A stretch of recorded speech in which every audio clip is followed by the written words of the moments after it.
बिस्मिल्लाहिर्रहमानिर्रहीम, अस्सलाम वालेकुम। आपने जिंदगी में लड़ाई के बड़े मनाजिर देखे होंगे, लेकिन इस तरह के मनाजिर आपने अपनी पूरी जिंदगी में नहीं देखे होंगे। ना आपने इराक में देखे, ना आपने शाम में देखे, इवन के अफगानिस्तान में नहीं देखे। जो इस वक्त गजा में है, हमास के लोग आते हैं और वो खुद साख्ता मिसाइल बनाया होता उन्होंने, और डायरेक्टली आते हैं इजराइल के टैंकों के सामने, और एक एक टैंक की कीमत 100 करोड़ यानी एक एक अरब रुपए का टैंक है।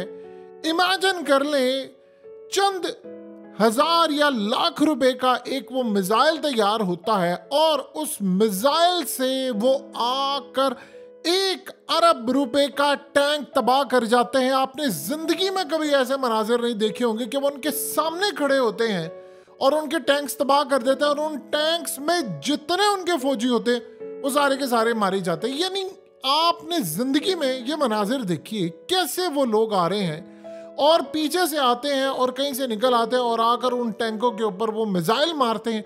आप जरा इसको देखिए, किस तरह वो एक टैंक के करीब आता है बंदा इनका और वहां पर आकर आग लगा देता है, और उस आग के बाद सब कुछ तबाह कर देता है, और फिर झंडा पकड़ता है अपना और इजराइल के टैंक में अपना झंडा लगा देता है। ये वो मनाजिर हैं जो आज से पहले इंसानी जिंदगी ने कभी भी नहीं देखे। 75 साल इजराइल की तारीख में इजाजत ही नहीं थी कभी किसी को कि वो इस तरह के मनाजिर, क्योंकि पहले सोशल मीडिया था ही नहीं।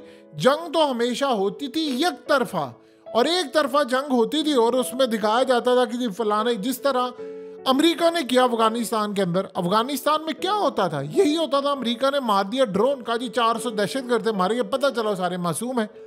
ये वो लड़ाई है जो इस वक्त सड़कों पर एक दूसरे के आमने सामने लड़ी जा रही है। कभी आपने सोचा था ऐसी लड़ाई होगी?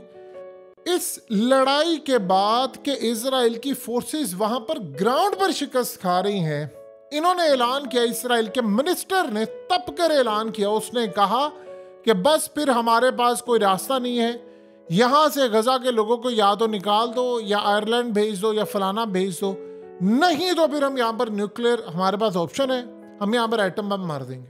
उसने कहा कि और ऑप्शन है, क्योंकि ग्राउंड पर तो वो जीत नहीं रहे। एक ही उनके पास हल है कि आप एयर स्ट्राइक करें, एयर स्ट्राइक के अंदर आप बिल्डिंग्स गिरा दें, आप लोगों को मार दें, या तो आप ये काम कर लें, लेकिन अगर ये नहीं हो सकता तो बस फिर आप तैयारी करें और आप अपने आप को मरवाने के लिए तैयार हैं। असल में ग्राउंड के ऊपर तो अमेरिका की फौजें नाकाम हैं, वो तो अफगानिस्तान में हमने देख लिया। 50, ये जितने भी हम दावा करते हैं वो जी 50 ममालिक, नेटो, वो जी फलाना, ये बेकार हैं। इनके पास टेक्नोलॉजी है, वो टेक्नोलॉजी के बेस के ऊपर ये सिर्फ लड़ाई करते हैं, अदरवाइज तो वो ग्राउंड पर आप लड़ाई कर ही नहीं सकते। इजराइल क्या कर रहा है अभी तक? कितनी, देखिए, उन्होंने कहा है कि हमने जी 20 के करीब इनके हमास के लोगों को मार दिया है। उन्होंने कहा जी हमने हमास के लोगों को मारा है। सवाल ये पैदा होता है कि लोग उनसे एक बात पूछते हैं कि आपके पास तो टेक्नोलॉजी भी ज़्यादा है, आपके टैंक के ऊपर जितने भी टैंक्स हैं उनके ऊपर कैमरे भी लगे हुए हैं और वो पीछे सैटेलाइट से मॉनिटर भी होते हैं, तो टैंक्स आपके पास हैं। अब इसराइल के कुछ फौजी आए हैं, वो ज़ख्मी थे, वो उन्होंने कई जगहों पर इंटरव्यूज़ दिए और उन्होंने कहा जी ये हमारे सामने आते हैं, ये जिस तरह जिन आता है, कोई गायब होते हैं, आते हैं, मारकर चले जाते हैं, हमने गजा फतह करना है, ये हमें इस तरह मारे और हम इनका कुछ नहीं अभी तक उखाड़ पाड़े, लेकिन हमने जो मर्जी, हमने गजा को फतह करना ही करना है। इजराइल ने काम ये किया है कि उन्होंने हर जगह पर, यानी जो फिशरमैन थे उनकी जो कश्तियां थी वो जला दी कि ताकि वो काम ना कर सके। वो एक ही काम करता है, इसराइल के पास एक ही चीज़ है, वो ऊपर से आएगा, वो एयर स्ट्राइक कर देगा, वो नहीं देखेगा नीचे बस्ती पूरी तबाह हो रही है, नीचे पूरे लोग तबाह हो रहे हैं, बिल्डिंग्स तबाह हो रही हैं, बच्चे मारे जा रहे हैं, कत्ल, उनको कोई परवाह नहीं। प्रॉब्लम ये है कि वो यहाँ पर मुकाबला नहीं करे। पुतिन ने इनकी रख क्या पकड़ी थी? देखिए, ये कहते हैं हमास दहशतगर्द है, आप दहशतगर्द से मुकाबला करें ना, आपके पास एयरफोर्स है, आपके पास फौज है, आप सिविलियन को ना मारे, इनसे जाकर मुकाबला करें ना आप मुकाबला। वो तो कहते हैं कि हम इस इंतजार में बैठे हुए थे पिछले काफी सालों से कि इनकी फौजें हमारा आमना सामना हो। इनके पास टैंक्स है, इनके पास दुनिया की ताकतवर तरीन फौज है, पैसा है, इनके फौजी हैं और इनके पास हथियार है, इनके पास टेक्नोलॉजी है, तो आए काम करें ना, हमारे साथ मुकाबला करें। और जब वो मुकाबला करते हैं तो फिर ये सूरत है। आप बताइए, एक दिन के अंदर 30 टैंक्स तबाह हुए हैं इनके, 30, और एक एक टैंक इस तरह का वो 1-1 अरब रुपए का है पाकिस्तानी, 1-1 अरब का। और एक बात ज़हन में रखिएगा, इतनी जल्दी ये टैंक्स तैयार नहीं होते। यानी आज आपके 30 टैंक तबाह हो गए तो आपने 100 का ऑर्डर दे दिए, ऐसा नहीं होता कि आपने सुबह जाकर, ये टाइम लगता है। और इस टाइम के बाद आपको पता चलता है कि उनका ऑर्डर जाना है, प्लेस होना है। अब सवाल यहाँ पर यह पैदा होता है कि उनके फौज मर रहे हैं लोग, उनके टैंक्स तबाह हो रहे हैं, बड़ी तादाद के अंदर उनके लोग मारे जा रहे हैं, तो कहीं ना कहीं तो उन्होंने जाकर रिकवरी करनी है। तो वो फिर क्या करेंगे?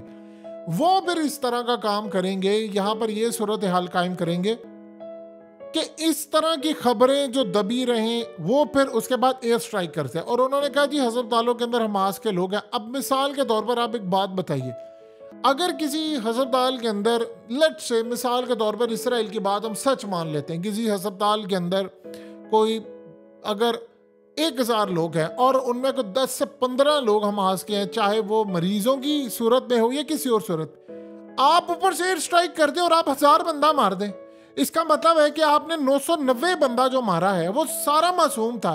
बकौल आपके कि हमारे साथ दहशत करते, आप एक काम क्यों नहीं करते? आप उनसे मैदान में जाकर लड़ाई क्यों नहीं करते? पुतिन क्यों इनको चीख कर कह रहा था? उसने कहा कि लड़ाई तुम्हारी उनसे। यही बात तो अमेरिका से अफगानिस्तान के अंदर पूछी गई थी। अफगान तालिबान ने कहा था कि तुम एक काम करो, तुम मासूमों को क्यों मारते हो, आओ हमसे मुकाबला करो, हमसे लड़ाई करो। तो आप जाए ना। अब आप बताइए अफगानिस्तान में जब तक अमेरिका था कितना फसाद था, रोज 2-4 कोई धमाके हो रहे हैं, कोई हमले हो रहे हैं। जब से वो गए हैं आप बता दीजिए, होते हैं शाज़ो नाज़र होता, कोई 2-3 महीने बाद हो गया, कोई 4 महीने बाद हो गया। कहाँ डेली बेसिस पर कोई आपके 15-20 हो रहे थे एक वक्त पर, फिर एक वक्त 10-15 पर आ गए, फिर 4-5 पर आ गए।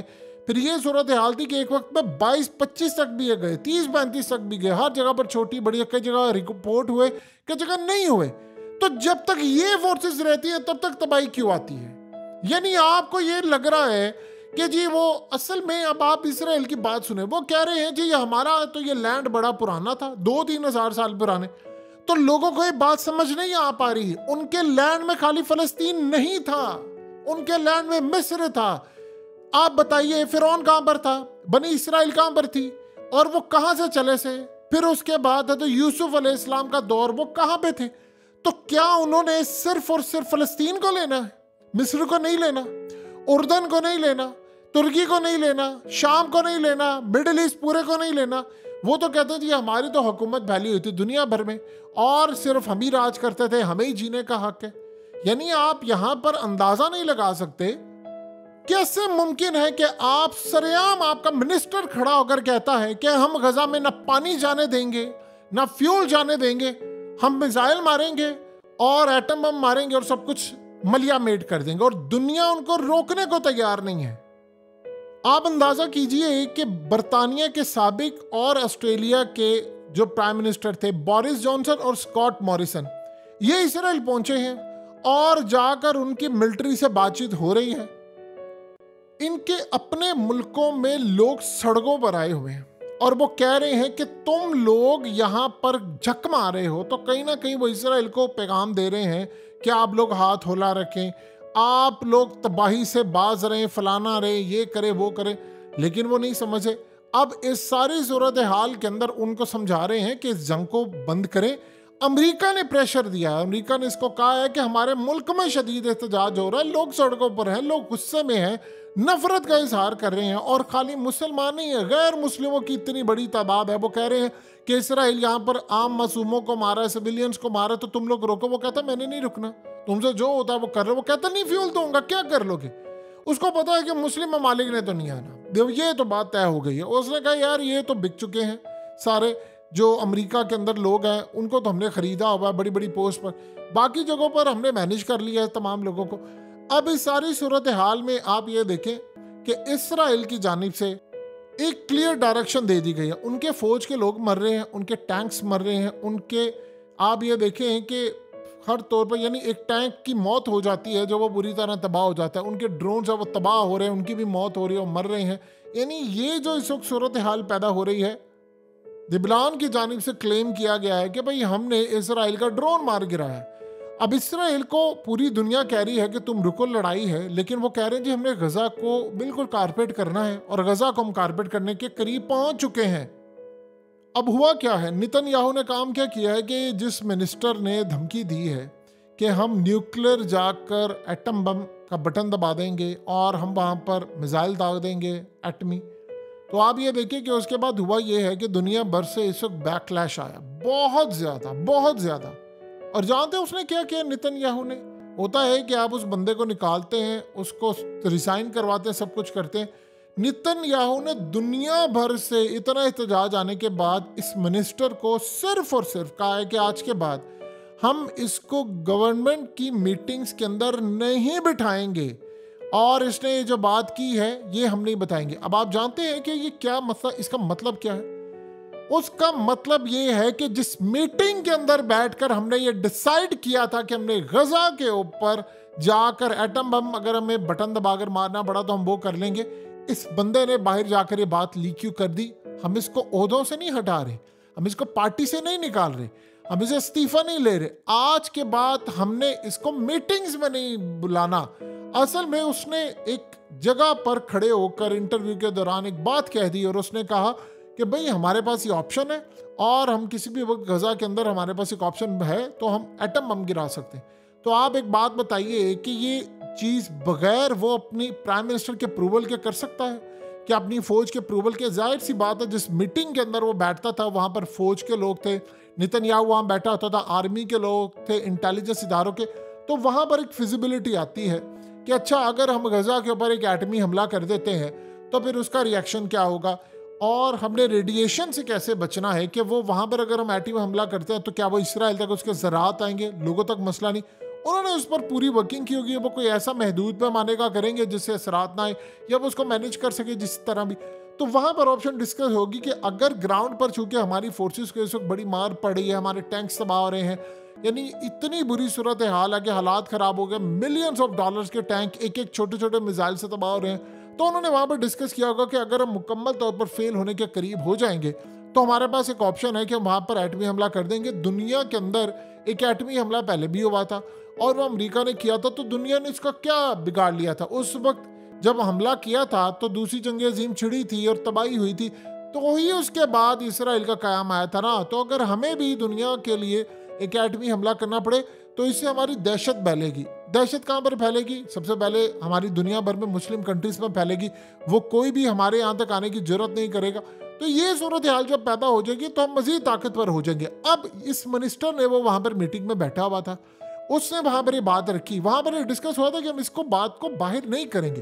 एक होता है कि आपने ज़ाती तौर पर आकर ये बात कही है कि जी मैं एक प्रेस कॉन्फ्रेंस करने लगा हूँ और उसमें मैं ऐलान कर रहा हूँ जी नहीं, ऐसे नहीं। एक इंटरव्यू दे रहा था, एक जगह पर खड़ा था, उसने बातचीत की और उस बातचीत के अंदर एक सवाल उसे क्रॉस क्वेश्चन हुआ। उस क्रॉस क्वेश्चन के अंदर उसे पूछा आप इस तरह बात करें क्या आप एटम बम मार देंगे? तो उसने कहा जी हाँ, हमारे पास ये ऑप्शन है और ये पूरी फिजिबिलिटी है। यानी उसने ये इंडिकेट कर दिया कि जी हमने इस पर पूरी वर्किंग की हुई है, जी हम एटमी हमला कर सकते हैं।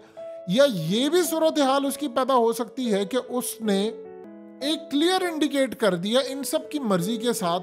यानी आप सोचिए जरा कि नेतन्याहू ने अब क्या बात की है। उसने असल में होता क्या है, कभी कभार इस बात को समझिए, एक तो वो होता है, एक ऑप्शन ये होती है कि आप मीटिंग्स के अंदर बैठकर कुछ चीज़ डिस्कस करते हैं तो कोई बंदा वहां पर जाकर कर देता तो आप दुनिया को दिखाने के लिए बात कहते हैं अच्छा सस्पेंड कर दिया। या फिर आप ये काम भी करते हैं कि आप दुनिया के अंदर एक मीटिंग में चीज़ डिस्कस होती है आपके, तो आप एक मिनिस्टर को किसी टीवी प्रोग्राम में बिठाते हैं और एंकर से कहते हैं कि आप इससे सवाल पूछना कि आप एटमी हमला करोगे, तो वो एटमी हमले के बारे में जाकर बातचीत कर देता है। तो इमीडिएटली दुनिया में जाहिर सी बात है रिएक्शन आता है। तो रिएक्शन में हम ये करते हैं कि हम दुनिया में ये कहते हैं कि हमने फलाने बंदे को सस्पेंड कर दिया और इसने बड़ी बुरी बात की। पहले आप रिएक्शन देखते हैं कि मुस्लिम कंट्रीज का रिएक्शन क्या आएगा। जैसे गोल्डा मेयर ने कहा था कि जिस दिन हमने यानी इसराइल ने पुराने वक्तों में जब अरब ममालिक के ऊपर हमला किया था तो उसने कहा था कि उस वक्त हमें परेशानी ये थी, हमें रात को नींद नहीं आ रही थी, तो हमें ये लगा था कि सारे मुस्लिम ममालिक 57 के 57 इस्लामिक मुल्क अब सुबह हम पर हमला करने वाले हैं और हम उस रात सोए नहीं और हमें नींद नहीं आई। तो उसने आगे से जानते हैं क्या बात की, उसने कहा कि अगले दिन जब हमें पता चला हमें नींद नहीं आई तो हमें अगले दिन ये इत्तला मिली कि कोई मुस्लिम कंट्री आई ही नहीं है हम पर हमला करने के लिए। तो उस रात हमें एक बात का एहसास हुआ कि हमारे सोने से पहले पूरी उम्मत मुस्लिमा सो चुकी है, लिहाजा उस दिन हमें एहसास हो गया कि अब हम जिस दिन चाहे जितना मर्जी फतह कर ले, कोई नहीं आएगा लड़ने के लिए।